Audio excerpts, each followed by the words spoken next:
Bom, antes de mais, dar-vos um mote para esta sessão.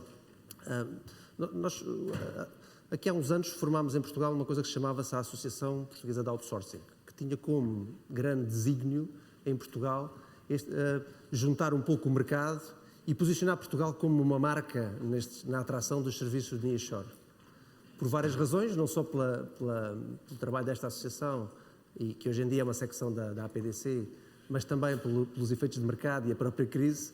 Portugal teve-se que reinventar e hoje em dia é uma realidade que Portugal está, de facto, posicionado como um dos países que atrai este tipo de serviços.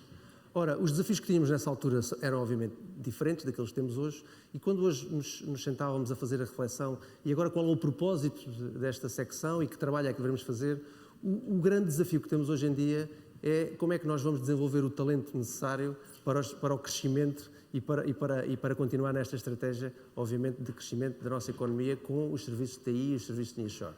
Muito obrigado.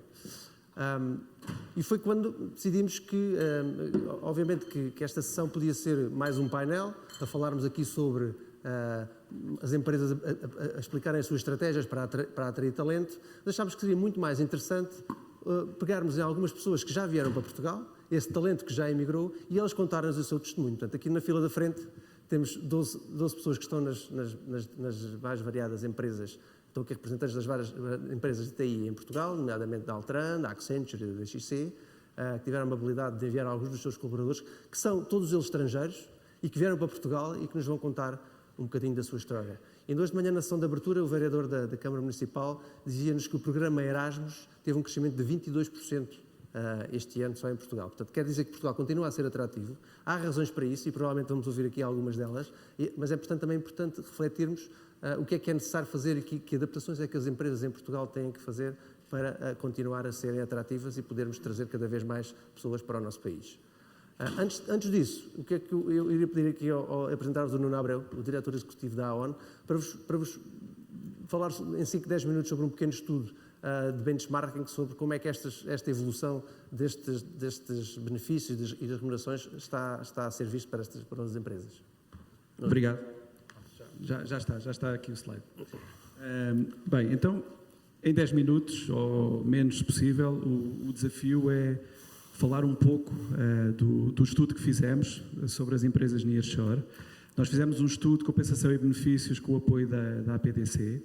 Tivemos cerca de 30 participantes, que representam cerca de 40 mil colaboradores, e tiramos algumas conclusões. Este relatório vai ser distribuído por todos os participantes em detalhe, e depois também os principais resultados vão ser partilhados por todos os associados à APDC. Portanto, aqui vamos apenas fazer um resumo das principais conclusões. E começava por um aspecto, começando tendo um CEO de uma empresa a falar que as pessoas são dos principais ativos das organizações, é um bom kick-off para uma sessão sobre talento, sobre como gerir pessoas e sobre como compensar e retribuir essas pessoas. Muito rapidamente, hoje em dia, nós temos que, quase como uma verdade absoluta, que as pessoas são as pessoas que fazem as organizações. E porquê? Nós vivemos numa economia intangível, de ativos intangíveis. Nós, se olharmos aqui para este gráfico, nós temos a evolução das empresas do S&P 500, portanto, as maiores 500 empresas do mundo, e vemos que hoje, mais de 85%, ou por volta de 85% da riqueza destas empresas, estão em bens intangíveis. Portanto, ao contrário das fábricas, da força de trabalho, das máquinas, o que conta e o que cria riqueza nestas empresas é a propriedade intelectual, é as ideias, é o talento, portanto, tem tudo a ver com pessoas. E isto permite-nos dizer, de uma forma muito forte, que efetivamente as pessoas são o que diferenciam uma organização de sucesso das outras. Portanto, as pessoas são cada vez mais o principal ativo de uma organização. Mas também, e o contrário é verdade, são o principal risco. Ou seja, gerindo bem pessoas, tendo o talento necessário, a empresa consegue ter sucesso. Não tendo, gerindo mal, é quase certo que o futuro é o insucesso. Isto cria muitas responsabilidades na gestão de pessoas. Portanto, passa a ser a área estratégica da maioria destas organizações. Nós temos aqui só alguns indicadores que vou passar muito rapidamente. O primeiro tem a ver com os millennials e as gerações e tudo aquilo que já há muitos anos temos ouvido e que temos vindo a falar. Eu tenho uma visão um pouco mais pessimista do desafio, ou seja, o desafio é mais difícil do que aquele que aparentemente é. Porque não gosto de criar tribos e de criar aqui categorias de pessoas. Portanto, a geração X, Y, Z, se fosse assim por dimensões, então tínhamos a solução X, Y, Z e estava feito. Aplicávamos cada uma à sua geração. O que eu sinto cada vez mais é que as novas pessoas que entram no mercado de trabalho, as pessoas mais jovens, cada vez são mais diferentes umas das outras. Portanto, uma empresa que tenha 5.000 colaboradores tem 5.000 gerações para gerir. Portanto, não temos nós, na altura em que comecei a trabalhar, tínhamos todos o mesmo background, a mesma educação, víamos a mesma televisão, os mesmos filmes. Hoje, como temos aqui um exemplo, as pessoas vêm de países diferentes, culturas diferentes, backgrounds completamente diferentes. Portanto, o que querem da empresa, o que querem da experiência de trabalho é também muito diferente. Portanto, isto obriga a gerir pessoa a pessoa. Portanto, o desafio é grande, o desafio é muito grande. Outro aspecto importante tem a ver com as carreiras. Portanto, cada vez mais as carreiras, e como neste dado que aqui temos, 50% do turnover muitas vezes é criado pelas carreiras e pelo potencial de desenvolvimento que a pessoa sente que pode ter na organização. As carreiras também cada vez são mais complicadas de gerir. Nós vimos de carreiras em I, portanto, carreiras em que eu consigo ter uma carreira sempre a subir até ao topo, carreiras em Y, carreiras de uma componente mais operacional ou uma componente mais de gestão, e hoje já estamos a falar em open market. Basicamente são carreiras em que há movimentos para cima, para baixo, para o lado, e onde não há uma hierarquia, não há um gestor. Portanto, há um mapeamento da empresa dos skills e das competências das pessoas que têm e também, ao mesmo tempo, dos skills que precisa desenvolver para o futuro. E há uma mobilidade interna muito grande. Isto coloca uma série de desafios, não é? Porque quem é que vai fazer o feedback a esta pessoa? Quem é que decide os aumentos salariais? Como é que se escala as coisas se não há um superior hierárquico? Portanto, também é um desafio muito grande que as organizações têm. Um aspecto importante, este do Say, Stay, Strive, isto é um modelo de engagement usado há muitos anos e basicamente o que diz é que quando um colaborador fala bem da organização e sente que a empresa lhe dá condições para trabalhar da melhor forma, tipicamente este colaborador ficava na organização. Ou seja, o Say e o Strive eram altos, o Say e o Strive eram altos, o Stay também era alto. E hoje estamos a assistir a uma quebra. Portanto, as pessoas podem estar satisfeitas na organização, falam bem da organização e mesmo assim pensam em sair. E isto coloca também uma série de desafios, como é que as empresas conseguem reter e motivar estas pessoas. A duração, e este dado é muito importante, e nós falamos aqui em 6 anos, mas já há estudos que indicam 4. Portanto, até alguns anos atrás, eu com uma formação quase consegui ter uma carreira completa, 30 anos, em que os skills que eu aprendia eram skills que me levavam até ao topo na minha carreira. Hoje em dia já estamos a falar em durações de 6 anos. Estamos a dizer que de 6 em 6 anos eu preciso de um shot de formação outra vez e preciso fazer um reskill àquilo que eu sei. E já está, quando estamos a falar em 4 anos, em 3 anos, isto obriga também tanto desenvolvimento pessoal como desenvolvimento do mapeamento de competências que existe na organização, também um grande desafio para ambos, para a empresa e para os colaboradores. A parte da inteligência artificial, da robótica, automação, portanto, também já falámos muito disto hoje. Portanto, nós no século XIX podemos dizer que pusemos as máquinas a fazer o trabalho mais sujo, no século XX pusemos as máquinas a fazer por nós o trabalho mais chato e este século vamos pôr as máquinas a fazer por nós o trabalho que tipicamente chamávamos de valor acrescentado. Portanto, muita tomada de decisão. Quando olhamos para números que dizem que 60% dos empregos hoje vão ficar obsoletos no futuro, se eu tenho uma empresa e tenho 60% das pessoas que vão fazer outra coisa daqui a 3 anos ou daqui a 5 anos, como é que eu faço a gestão destas pessoas? Como é que eu faço a gestão dos skills que eu vou precisar no futuro versus os skills que eu tenho? Como é que eu conheço? Que tipo de assessment eu tenho que fazer e que ferramentas dou às pessoas para se prepararem para esse futuro? Portanto, também são uma série de desafios que são aqui colocados. Um desafio que, na minha opinião, é o principal desafio da sociedade para este século, tem a ver com a longevidade. Portanto, quem está a entrar hoje no mercado de trabalho, a chamada geração Z, a esperança média de vida são 100 anos. Portanto, estamos a dizer que, em média, as pessoas vão viver mais de 100 anos. Isto coloca uma série de desafios, não é? Para já, um desafio tem a ver com o Estado e com a proteção social. Na maioria dos países ocidentais, isto não é um tema só de Portugal, é como é que eu vou conseguir aumentar a idade de reforma até 80 anos, e fala-se que este século a idade de reforma poderá chegar aos 80 anos. Em Portugal já anda nos 67, mais ou menos. Eu tenho 44 anos e a minha expectativa de idade de reforma, com as regras hoje, andar na casa dos 68, 69. Como é que se motiva alguém com 80 anos a trabalhar? E como é que se gera carreiras de 60 anos, não é? A pessoa que entra aos 20 reforma-se aos 80. Se nós estamos a dizer que os shots de informação passam a ser quase anuais, pessoa vai ter que ter 60 carreiras dentro de 60 anos de carreira. Tudo isto coloca uma série de desafios e, portanto, eu gostava de estar cá para ver, até ao final do século, para ver como é que vamos descalçar esta bota. Mais 4 ou 5 pontos. Um aspecto importante tem a ver, e isto também resultou do estudo que fizemos, uma das principais estratégias de retenção de pessoas foi considerado uma estratégia de well-being estruturada, ou seja, quando falamos em well-being, o que as empresas nos dizem no estudo é as várias dimensões do well-being, não só físico, mas o well-being emocional, social, físico, financeiro e profissional. E só as pessoas estando bem em cada uma destas dimensões estão bem consigo próprias, estão bem com a organização. E quando a empresa apoia estes colaboradores a atingirem este nível de well-being, há uma ligação emocional forte e cria-se também aqui um nível de engagement forte. O contrário é as pessoas a saírem e também o que nós chamamos o presentismo, que tem vindo a aumentar. Basicamente, tem um impacto muito maior que o absentismo e o que nós estamos a dizer são pessoas que estão a trabalhar, mas que têm problemas financeiros, ou que problemas profissionais, ou problemas emocionais, não rendem e não estão aplicados naquilo que estão a fazer. Qual é o impacto? É nos clientes, nos fornecedores, nos colegas, o impacto é brutal. Um aspecto também importante tem a ver com os benefícios e as formas como os colaboradores hoje consideram que é um benefício. Eu dou 2 exemplos. Dou o exemplo do home office, o trabalho remoto. Portanto, cerca de 70% das empresas que participaram no estudo já têm essas políticas, já têm os seus colaboradores a poder trabalhar remotamente com alguma regularidade. Isto é uma tendência que vai crescer.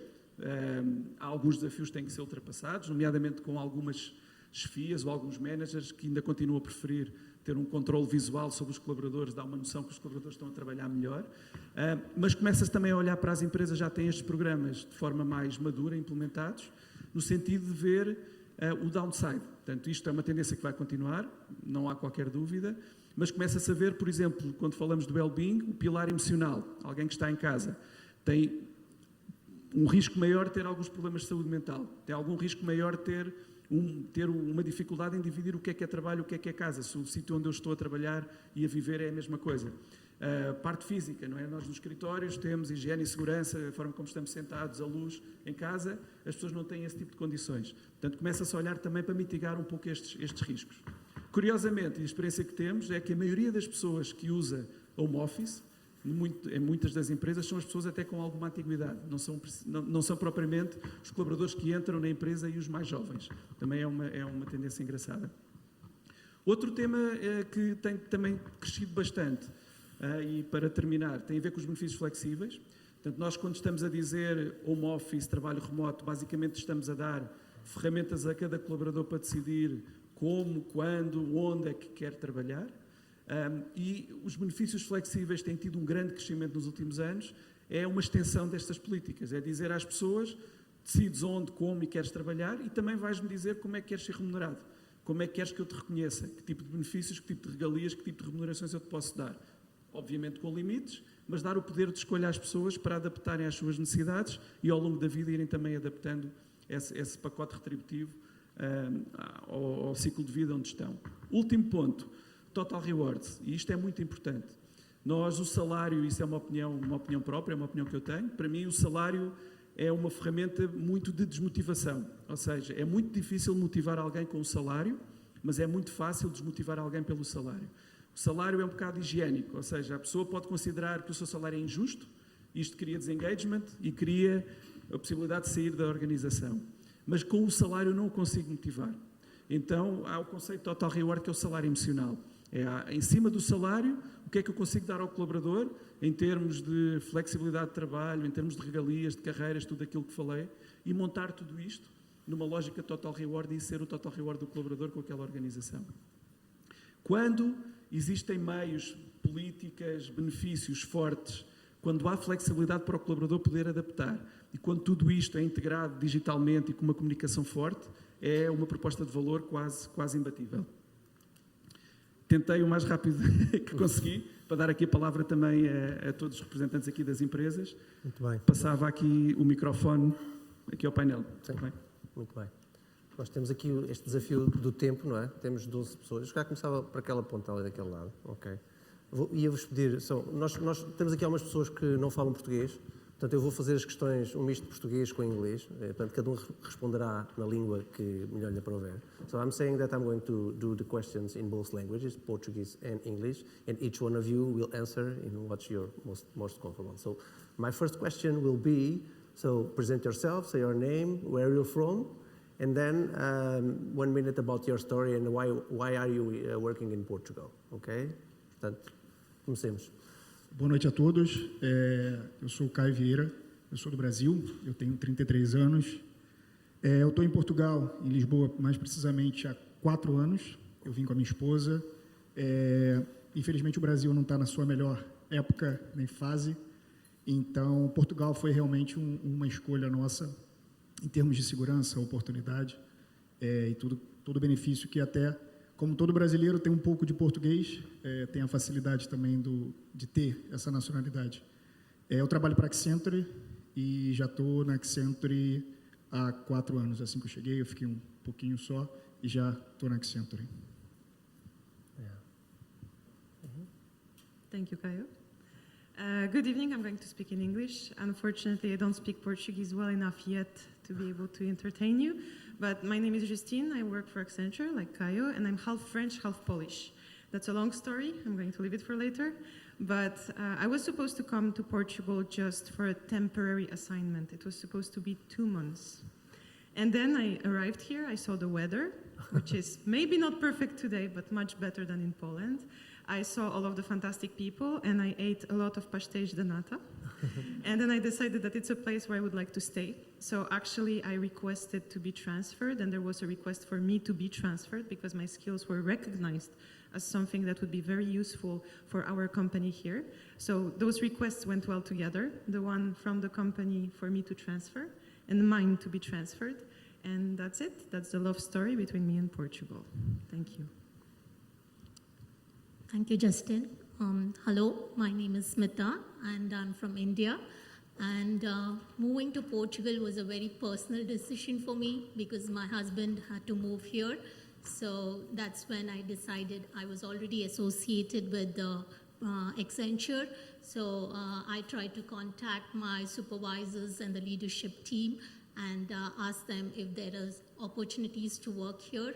So then I had cracked the interview and then I moved to Portugal. So I'm here and I think this truly represents, we at Accenture are a global network with 500,000 people and with one presence in around 120 countries. So I truly believe Accenture is an ocean of opportunities. So that's why I'm here. Thank you. Thank you.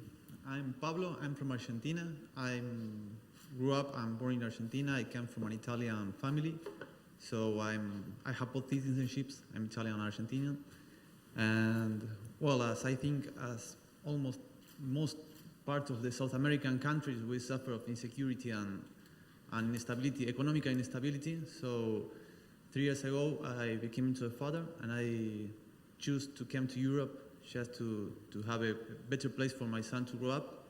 And I choose Portugal because I received a very good offer from Altran. And here I think that you have everything. You have good security, good education, good health, and the people is very warm. Thank you. Thank you, Paul. So, good evening, everyone. I'm Saros. I'm from Nepal. I don't know, most of you doesn't know Nepal, but it's really far. It's really, really far. So I'm here since 2 years. I came here for doing like internship program. I completed an internship program, and after that I joined Altran. The most important thing why I came to Portugal is 3 things. One is security, that is social security itself, and another is weather. And another thing is about economic boost. Why I'm saying economic boost? Because Portugal is itself introducing lots of big companies like Google, Microsoft, and Altran itself, and they have the developing center here. And they have really good facilities for the startup business also. Like if I want to innovate myself, like after 5 years of experience in Altran or or if I want to grow, or if I want to innovate something in Altron, I have a good possibility here. So I think these are the main reason why I'm in Portugal, and I'm really enjoying a lot being here. Mostly people are really warm, and I'm staying in the middle of Portugal, Fundão, and I'm enjoying a lot there because of the culture, because of the food and the people itself, and as a whole, because of Altron also. And Altron is helping a lot for me to be there, and it's like a really good mutual understanding between the company and myself, and the work-life balance. Yeah, that's it. Thank you. Boa noite, eu sou o Felipe Gouveia, também do Brasil, como muitos aqui. Tenho 26 anos e estou em Portugal há 2 anos. Eu pensei na ideia de deixar o Brasil quando eu percebi que muitos países fora estavam trabalhando com tecnologia de ponta que no Brasil eu não estava tendo a oportunidade de trabalhar. Foi aí que eu comecei a procurar as oportunidades. Portugal se mostrou um país incrível por conta do clima, por conta das empresas como a Altran que estavam se instalando aqui. E quando a Altran me apresentou um processo completamente assistido de me trazer como expatriado para cá, para Portugal, mostrando como um Tech Visa era uma coisa muito facilitada hoje em dia de se tirar, eu realmente escolhi o Portugal também por conta de meu avô era do Porto. Isso também, as histórias que ele contava quando criança me levaram realmente a decidir vir para cá, e tem sido realmente uma experiência incrível estar aqui nesses últimos 2 anos. É isso. Obrigado. Good evening, everyone. My name is Oscar. I'm from Sweden, and 6 years ago, I met a woman in India. I then went on a sailing trip from Sweden and ended up here, where I met the same girl again, and this year we got married. So, so basically, the reason why I'm here is because of my private life. But I also love Portugal. As many have mentioned, the people here are so warm and the climate is perfect as well. And what makes me stay is the opportunity to grow. As long as I'm being challenged, as long as I see opportunities to learn new things, I'm very happy and I feel motivated to stay, which is why I'm happy where I am at Accenture, like some of my other colleagues here as well. Thank you. Boa noite a todos, meu nome é Douglas Crivella, eu sou do Brasil também, tenho 41 anos e eu decidi vir para cá, acho que como a maioria dos brasileiros da América do Sul, por causa da violência, assim, foi a questão número 1, e a segunda por causa da minha esposa, porque eu sentia ela muito relutante em vir para qualquer país que não falasse a língua nativa dela, o português. Tanto que eu tive ofertas de outros países, mas ela sempre se mostrava relutante. E eu achei que, quando eu tive a oferta da Altran para vir, falei com ela e, na hora, eu senti aquele olhar, aquele brilho, assim, de que, pô, vamos. E, claro, que tem que ter muita coragem para mudar de continente. E, assim, estou muito feliz. Acho que não esperava essa recepção aqui de Portugal, porque você ouve, assim, algumas coisas de problema de xenofobia com brasileiros, coisas. Isso para mim não se mostrou.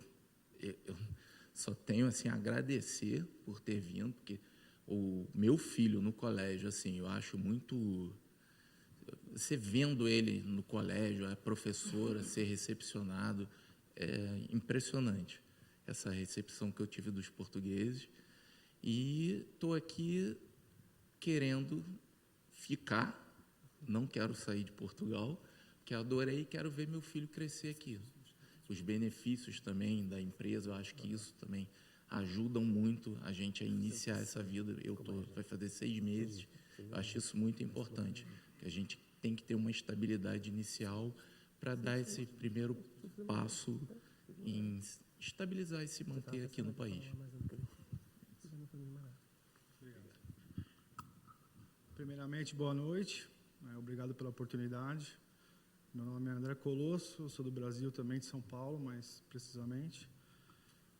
Um dos motivos que fez eu vir para Portugal, primeiro foi a cidadania da minha esposa, que é portuguesa, e hoje meus 2 filhos já são portugueses. E eu estou agora validando o casamento para também se tornar português. Tenho 23 anos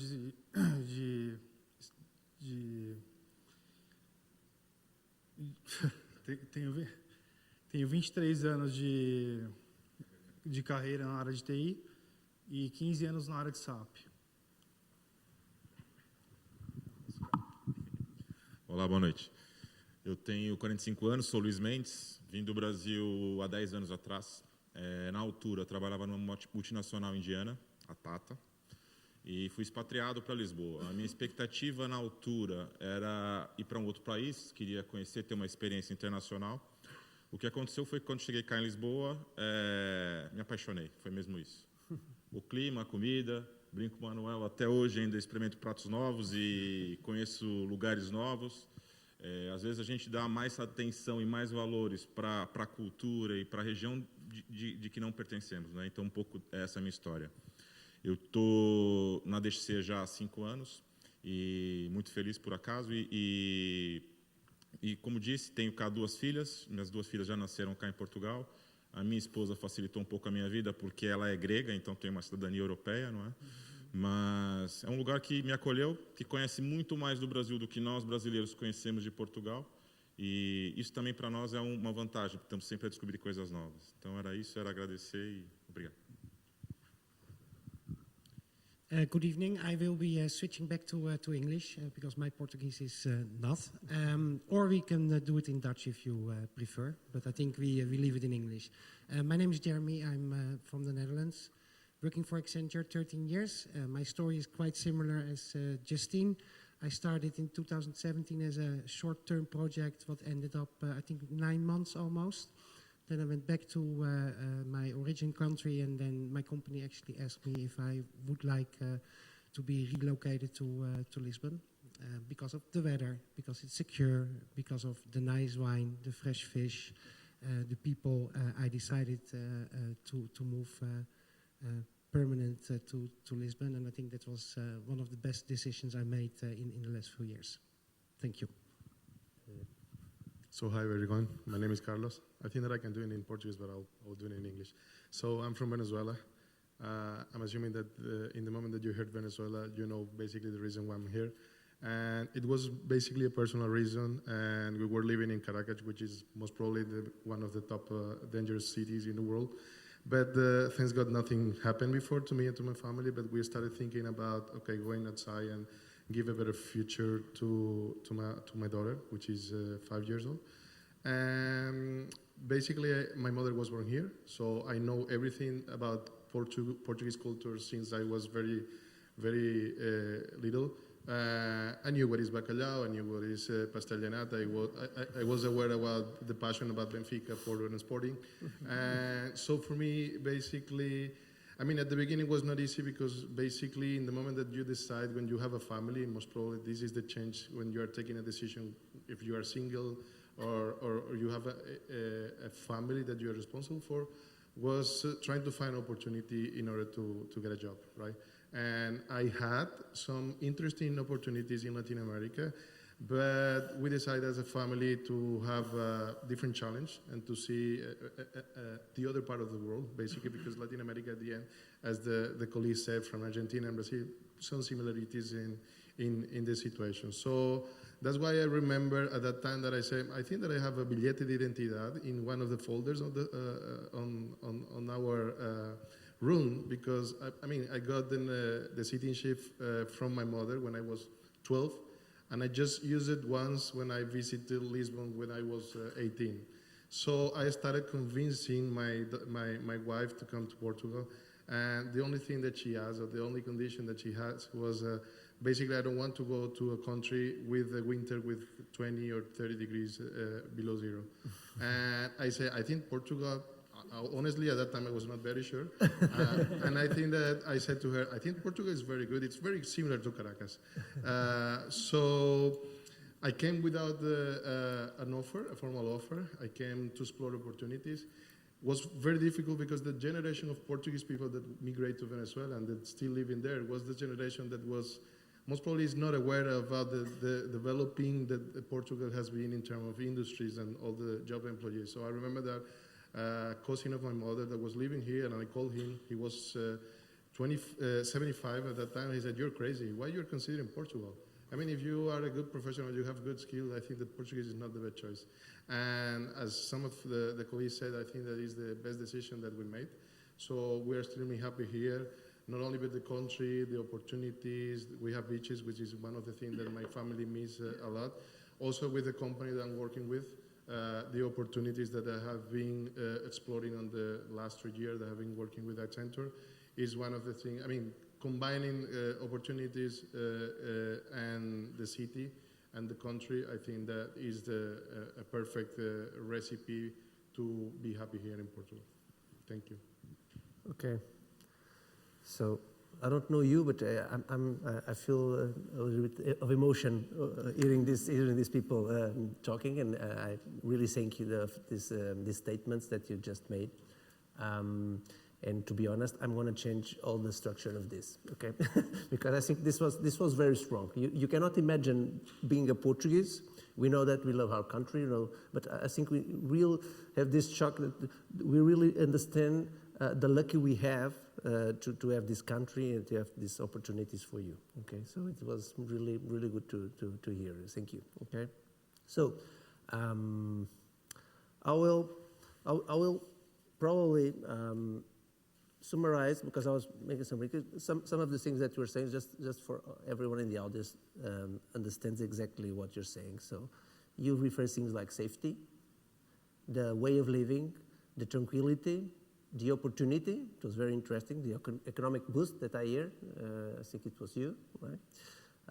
The well-being, the career, to enjoy life, the hospitality, the weather, of course, the culture, how warm the Portuguese are, the benefits, and also being part of a family here. And I love this one from, I think it's from Oscar, that you came from love, for love, right? Exactly, that's your story. So I think this is really amazing, and thank you for these statements. I'm going to ask APDC to use this as a forum to make a bigger share all the Portuguese people. I think it's the best card we can have to attract people to the companies here. So we have like 3 minutes, and I think instead of going on a round of questions to all of you, I think I'll make a general question, and some of you will answer as long as you want. Okay. So basically, the question is, so. We know that we saw the evolution on the study that Nuno was presenting of how the way that companies should change their way of attracting people will change. So having into account what you all said, what can Portugal do, and what the Portuguese companies can do, especially on the technological side, that's where what we are discussing here, to have more people as you working in Portugal, because that's a need that we know that is here. We need to work on that direction. So what's your recommendation for the Portuguese companies to transform themselves and to attract more people like you? Who wants to start? So I'll speak in English, so my Portuguese, maybe whatever. Have an opinion. But I think that Portuguese companies should really invest in culture growing. So projects is something that is not always on their reach. We don't always have interesting projects to work on, but the culture of the company, that's something that's controllable, and that's something that the Portuguese companies should focus on, because when I'm in a company that has an amazing culture and makes me part of this big family, and that doesn't make me want to leave ever. Okay, so create a culture of belonging, and that you have something that you feel that you're like home or like a family, right? Okay, that's good. Another statement? It's Justine. Thank you. So I would say probably showcasing the opportunities more, in the sense that before that transfer, when I came here and I discovered what a beautiful, fantastic, amazing country it is, I didn't know much about Portugal. So I would say that, for example, the guys that were talking about Brazil, you were mentioning that there is this closeness, this sisterhood or brotherhood between the countries. sometimes it maybe would be worth it to reach out to countries that haven't had such a big immigration or emigration and connections to make sure that people are aware of the possibilities that exist in Portugal and that they see it as more of a business hub, because it's growing right now, than just a holiday destination. Because when I told my friends I'm moving to Portugal, they said, "Oh, you're going to the beach?" And I said, "No, I'm going to work." And they still think that I'm working on the beach, but that's okay.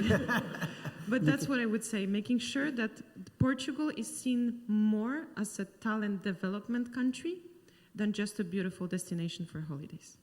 You probably can work from the beach also, so it's... Anyone? Yeah, I can put one thing.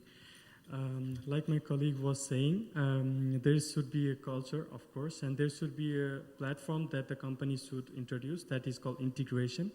Like how you can integrate with the Portuguese people. Because if you are working with another colleague who is Portuguese, you should, of course, have to have a mutual connection so that your communication skill will be good. So the company who are introducing talent from another company, they should, of course, offer them the free flights or whatever, these kind of things. That is about the money. But more than that, they should, of course, introduce things like integration. How to integrate with Portuguese people within the company. So these kind of things will make them to come and then feel like a home.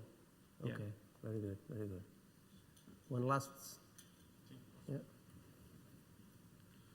Eu vejo assim, nós temos hoje uma equipe bastante grande e a maior parte interessa-se, acho que a primeira impressão sempre tem a ver com a integração, não é? Mas depois, mais do que isso, acho que é importante esse espírito português de descoberta, de adaptação e imagina, Portugal é um país pequeno, não é? E tem já, por consequência, trabalhar com outros continentes, outras geografias. Talvez essa multicultura pode ser um apelo muito forte das companhias e eu sinto muito isso na minha equipe, o desafio. A possibilidade de trabalhar com novas tecnologias, acho que foi mencionado, ou seja, nós temos que divulgar mais isso. O meu ambiente hoje é muito desafiante nesse sentido, de estarmos sempre a buscar o estado da arte tecnológico, o estado da arte em termos de processo, e ter essa abertura e esse tipo de approach às pessoas, hoje em dia é muito estimulante. As pessoas buscam muito esse tipo de desafio. Até mais, às vezes, do que o salário e do que a integração, é um ambiente desafiante e que proporcione condições dela fazer o seu melhor e estar sempre ali a evoluir. Vejo muito isso. Okay, so unfortunately we are running out of time. It is very late on the afternoon. I'll thank everyone that could stay with us until this time. I think we all feel that this conversation could last for the next couple of hours. It's very interesting.